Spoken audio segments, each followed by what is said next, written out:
Bonjour à tous, si je fais une petite vidéo sur Home Assistant pour vous expliquer comment fonctionne la fonction énergie qui est disponible dans tous les Home Assistants, mais aussi comment la paramétrer. Donc comment vous expliquer la consommation énergétique.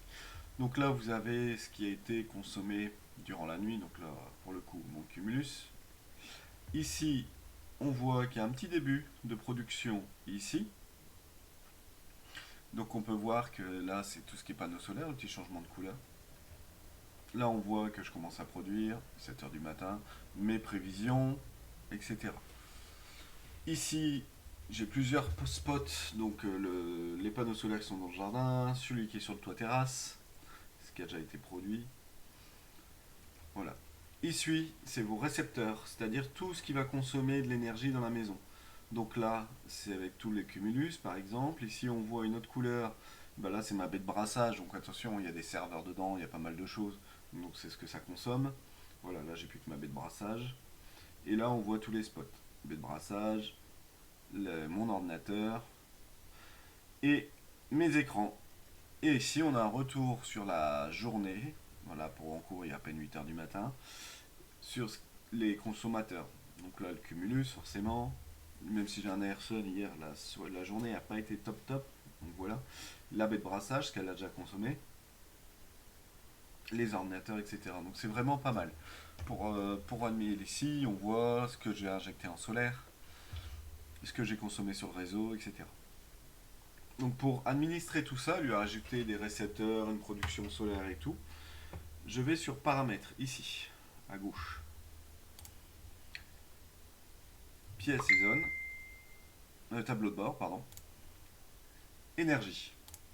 Ici, on retrouve un peu tout le monde. D'accord. La consommation au réseau. Donc là, c'est ma passe ampère métrique Zigbee bidirectionnelle. Très important d'avoir une bidirectionnelle sur tout ce qui est, surtout sur ce côté-là. L'arrivée au réseau et quand je réinjecte au réseau aussi. Parce que forcément, des fois, je produis trop, ça repart au réseau si le cumulus est plein ou autre. Donc là, on a les panneaux solaires, ce qu'on va ajouter. Vous avez la batterie, si vous avez la batterie. Vous pouvez rajouter un petit module, ce qu'on appelle Gaspard, pour voir votre consommation de gaz. Ça va être une future vidéo. La consommation d'eau. Et tous vos récepteurs que vous pouvez rajouter ici. Donc là, vous voyez tous mes récepteurs. Donc là, pour le coup, on va rajouter un panneau solaire sur sa pince Zigbee que j'ai monté il n'y a pas longtemps. Ajouter une production solaire. Vous pouvez prévoir la production, c'est-à-dire que là j'ai déjà créé, vous pouvez ajouter la position de votre panneau solaire, comme ça lui dans la journée il peut vous dire, estimer combien ça va produire. Donc là, on va mettre, c'est un atelier, panneau solaire. J'ai l'énergie, donc j'ai la production, vous plantez pas, et énergie. Énergie c'est ce qui va consommer, production c'est ce qui va produire. Donc ma pince ampère métrique est dans le bon sens, on a vu ça dans une précédente vidéo. Parce que vous avez un côté production sur les bidirectionnels et un côté consommation. Donc vous ne mélangez pas. Donc là c'est de la production. On enregistre. Et là on le retrouve ici. Panneau solaire. Hop. Énergie, pardon.